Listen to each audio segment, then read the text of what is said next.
प्यारे दर्शकों नमस्कार। तारीख है आज 28 अगस्त 2026, दिन शुक्रवार, हिंदी तिथि श्रावण माह शुक्ल पक्ष पूर्णिमा। आइए नजर डालते हैं हमारे प्यारे राज्य हिमाचल प्रदेश की तमाम बड़ी खबरों पर। वीडियो शुरू करने से पहले कमेंट बॉक्स में जय हिंद लिखकर हमें सपोर्ट करें।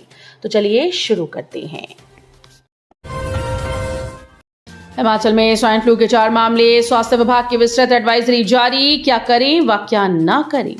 देश के कई राज्यों में स्वाइन फ्लू के बढ़ते मामलों के बीच हिमाचल प्रदेश में भी स्वाइन फ्लू ने दस्तक दे दी। प्रदेश के सबसे बड़े जिला कांगड़ा में स्वाइन फ्लू के 4 नए मामले सामने आए, जिनमें 7 महीने और 1 वर्ष का बच्चा शामिल है। राज्य में लगातार मिल रहे इन मामलों के बाद स्वास्थ्य विभाग पूरी तरह से अलर्ट मोड पर आ गया। राष्ट्रीय स्वास्थ्य मिशन ने प्रदेश के सभी मेडिकल कॉलेजेस और क्षेत्रीय अस्पतालों को निगरानी बढ़ाने और विशेष सतर्कता बरतने के कड़े निर्देश जारी किए हैं। कांगड़ा जिले के टांडा मेडिकल कॉलेज में संक्रमितों की पुष्टि के बाद राजधानी शिमला समेत अन्य जिलों के स्वास्थ्य विभागों को विशेष सतर्कता बरतने के आदेश दिए गए। हिमाचल में 27 साल बाद फिर शुरू हो रही लॉटरी, सिंगल डिजिट लॉटरी पर रहेगी रोक, विपक्ष ने आलोचना की। हिमाचल प्रदेश राज्य सरकार में लगभग 27 साल बाद लॉटरी सिस्टम को फिर से शुरू करने जा रही है। उद्योग मंत्री हर्षवर्धन चौहान ने गुरुवार को बताया कि पेपर और ऑनलाइन लॉटरी के लिए एकमात्र सेलिंग एजेंट नियुक्त करने की प्रक्रिया अपने अंतिम चरण में है। मॉनसून सत्र के 6ठे दिन हिमाचल प्रदेश विधानसभा के बाहर मीडिया से बात करते हुए चौहान ने कहा कि लॉटरी सिस्टम को कड़े नियमों के तहत चलाया जाएगा और इसमें पारदर्शिता और डिजिटल निगरानी पर ध्यान दिया जाएगा। वित्त विभाग के तहत ट्रेजरी अकाउंट्स और लॉटरी निदेशालय ने पेपर और ऑनलाइन लॉटरी टिकट्स की बिक्री के लिए एकमात्र सेलिंग एजेंट की नियुक्ति के लिए ई टेंडर जारी किया है। हिमाचल में 12 से 15 साल पुराने कॉन्ट्रैक्ट कैरेज वाहनों का नहीं कटेगा चालान, सरकार ने दी बड़ी राहत। हिमाचल प्रदेश सरकार ने हजारों कॉन्ट्रैक्ट कैरेज वाहन ऑपरेटर्स को बड़ी राहत देते हुए 12 से 15 वर्ष पुराने वाहनों के चालान न काटने के निर्देश जारी किए।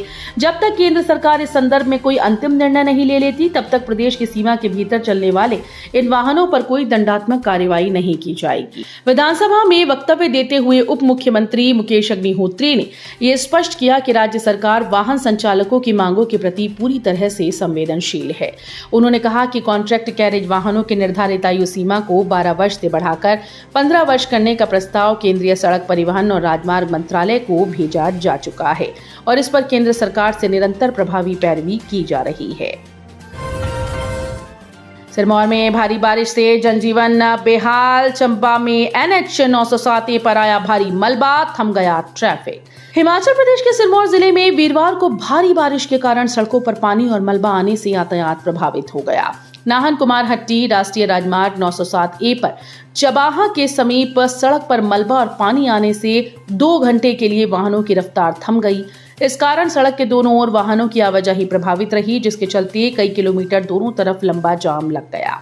वहीं बेचड़ का बाग के समीप कांदल घाट में भूस्खलन होने से ददाहू बेचड़ का बाग सड़क भी बंद हो गई। पहाड़ी से बड़ी मात्रा में मलबा सड़क पर गिरने के बाद मार्ग पर वाहनों की आवाजाही पूरी तरह से प्रभावित रही। शिमला मटौर 4 लेन के लिए भूमि अधिग्रहण पर केंद्र सरकार की नई शर्त, स्पीड लिमिट बढ़ाने के लिए सर्वे होगा। शिमला मटौर 4 लेन को लेकर केंद्र सरकार ने नई शर्त लगा दी। केंद्र ने इस 4 लेन पर नमहोल और घुमारवी के समीप करीब 16 किलोमीटर के 2 पैच के लिए भूमि अधिग्रहण का जिम्मा राज्य सरकार को खुद उठाने को कहा है। मुख्यमंत्री सुखविंदर सिंह सुक्खू ने कहा कि यदि भू अधिग्रहण का पैसा राज्य सरकार को ही देना पड़े तो इससे अच्छा है 4 लेन बनाकर खुद ही टोल लगा दें। मुख्यमंत्री ने कहा कि जब 4 लेन का निर्माण और टोल वसूली NHAI करता है तो भूमि अधिग्रहण की लागत भी उसी को वहन करनी चाहिए। थोक और परचून चीनी विक्रेताओं के मार्जिन की सीमा तय, 4000 क्विंटल से अधिक स्टॉक नहीं रख सकेंगे। हिमाचल प्रदेश में बढ़ती चीनी की कीमतों पर नियंत्रण के लिए सरकार ने थोक और परचून विक्रेताओं के मुनाफे की सीमा तय कर दी। थोक विक्रेता चीनी की बिक्री पर अधिकतम 5% और परचून विक्रेता अधिकतम 8% मार्जिन रख सकेंगे। कोई भी थोक कारोबारी 4000 क्विंटल से अधिक चीनी का स्टॉक नहीं रख सकेगा। प्रदेश में इन दिनों चीनी करीब 70 रुपए प्रति किलो तक बिक रही है। चीनी की लैंडिंग कॉस्ट 60 से 64 रुपए प्रति किलो पड़ रही है। चीनी की जमाखोरी ना हो, इसके चलते सरकार ने जिला खाद्य नियंत्रक अधिकारियों को छापा मारने के आदेश दिए हैं। उपभोक्ताओं को राहत देने और जमाखोरी व अत्यधिक मुनाफाखोरी पर अंकुश लगाने के लिए मार्जिन तय किए। प्रदेश में चीनी की आपूर्ति करने वाले प्रमुख थोक विक्रेता सोलन, परवाणु, कंडाघाट, डमटाल और टुटू क्षेत्र में हैं। सोलन की पहाड़ियों पर अवैध बहुमंजिला इमारत निर्माण पर हिमाचल हाईकोर्ट ने सरकार से मांगा जवाब, अधिकारी किए गए तलब। हिमाचल प्रदेश हाईकोर्ट ने सोलन जिले के बड़ोग और आसपास की पहाड़ियों पर धड़ल्ले से हो रहे अवैध बहुमंजिला निर्माण पर कड़ा रुख अपनाया। मुख्य न्यायाधीश जीएस संधावालिया और न्यायाधीश विपिन सिंह नेगी की खंडपीठ ने जनहित याचिका की सुनवाई करते हुए हाईकोर्ट ने टाउन एंड कंट्री प्लानिंग के आला अधिकारियों को निजी तौर पर अदालत में तलब किया।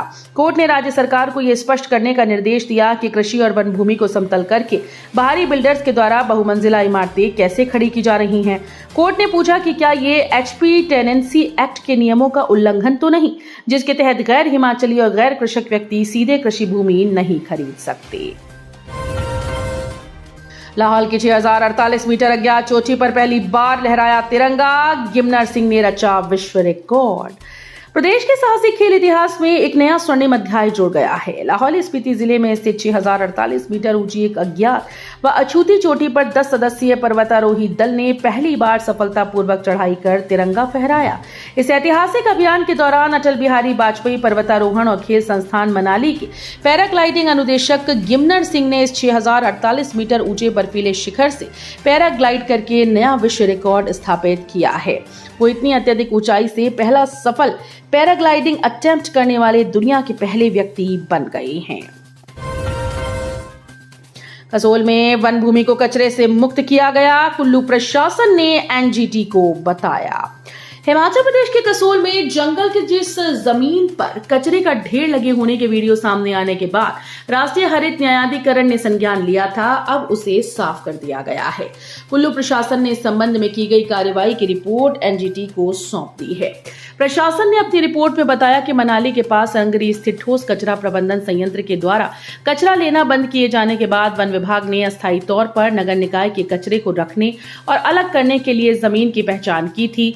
रिपोर्ट के अनुसार जुलाई 2024 में मणिकरण के विशेष क्षेत्र विकास प्राधिकरण की बैठक में जंगल की जमीन पर कचरा डालने का फैसला किया गया था। क्षतिग्रस्त कार का बीमा क्लेम खारिज करना पड़ा भारी, कंपनी को अब चुकाने होंगे 2.71 लाख।